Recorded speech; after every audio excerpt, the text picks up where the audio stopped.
Imagine boarding the legendary Concorde, the aircraft that crossed the Atlantic in just 3.5 hours, with tickets costing a staggering $12,000 over $20,000 today.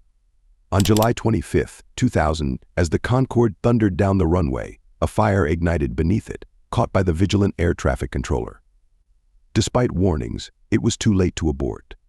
Moments later, tragedy struck. The Concorde crashed into a hotel, leaving the world in shock. How could such a symbol of luxury and speed meet such a fate? Join me as we unravel this gripping story of ambition, disaster, and the enduring legacy of the Concorde. Supersonic flight beyond the sound. Welcome to the exhilarating world of supersonic flight, where speeds defy imagination, leaving sound in the dust at about 1,236 km/h at sea level. Aircraft speeds can be categorized into 4 electrifying classes: subsonic below sound, transonic approaching sound, supersonic beyond sound, and the mind-blowing hypersonic over 5 times the speed of sound.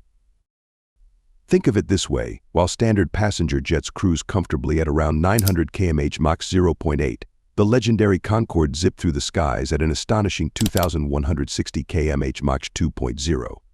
Now that's what we call flying. Meet the speed titans. Here's a jaw-dropping tidbit: the ultimate speedster is none other than the Lockheed SR-71 Blackbird, streaking through the atmosphere at a breathtaking Mach 3.3 over 3,500 km/h. And get ready, there's buzz about the SR-72, set to blast past Mach 6.0 around 7,400 km/h, officially entering the realm of hypersonic travel. Can you imagine the thrill of flying at such incredible speeds? The sonic boom, nature's fireworks. One of the most thrilling aspects of supersonic flight is the spectacular sonic boom. Unlike regular jets, which create gentle sound waves, these high-speed aircraft produce a dramatic clash of waves that results in a thunderous explosion-like sound. Picture this: standing beneath a soaring Concorde and feeling that monumental boom, like the world's largest balloon popping overhead. But that's not all. Keep your eyes peeled for vapor clouds wrapping around these speed demons. This mesmerizing effect happens when air pressure drops dramatically around the wings, cooling the air and turning moisture into visible clouds, a visual treat that transcends the mere act of breaking the sound barrier. A fascinating supersonic history. The story of supersonic flight is nothing short of epic. Many see this technology as a recent marvel, but did you know humans first shattered the sound barrier back in 1947?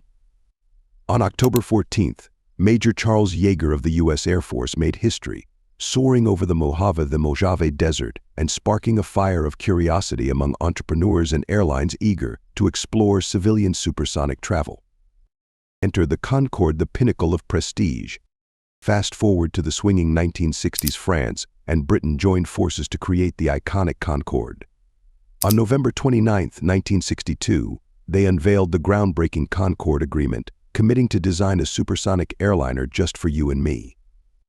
The first successful flight in March 1969 changed everything, allowing civilians to experience the magic of supersonic travel. With its catchy tagline, "Arrive before you leave," the Concorde became the epitome of luxury and speed, slashing transatlantic travel times in half. To this day, it remains the only commercially available supersonic aircraft, while Airbus and Boeing dominate the skies. Standout features? You bet. One of the Concorde's coolest features: its adjustable nose. It could lower for takeoff to enhance visibility and then rise for optimal aerodynamics in flight. While not as roomy as today's planes, it offered a lavish experience, serving caviar and champagne, making it a favorite among celebrities and even politicians. Yes, former Prime Minister Tony Blair was on board. Concorde crash, aviation's turning point. For an impressive 25 years, the Concorde stood as a symbol of safety and luxury in the skies until July 25, 2000, when disaster struck. Air France Flight 4590 was poised for takeoff near Paris when debris from a preceding flight struck its tire, igniting a catastrophic fire. Despite the crew's heroic attempts to regain control, the aircraft tragically crashed into a hotel, claiming the lives of everyone on board. This shocking incident sent shockwaves through the aviation world, reminiscent of the Titanic's fateful journey. In its aftermath, both Air France and British Airways made the difficult decision to ground the entire Concorde fleet while investigations commenced. Hope for supersonic travel's future. After extensive scrutiny, the Concorde made a fleeting comeback in November 2001. However, with the aviation industry still reeling from the events of September 11th, fear gripped travelers. The notorious sonic boom became a headache for communities below, leading to protests, while the Concorde's fuel consumption 4 times higher than standard jets raised urgent environmental and economic concerns. Ultimately, a combination of declining demand and a tarnished reputation forced the Concorde into permanent retirement in 2003, with its last commercial flight taking place on October 24th. Supersonic travel faded into obscurity, marking a surprising regression in aviation technology after all. Who doesn't crave faster flights? If you enjoyed this journey through the highs and lows of supersonic flight, be sure to check out my other aviation adventures. Hit that playlist for more thrilling tales and aeronautical wonders that will keep you soaring.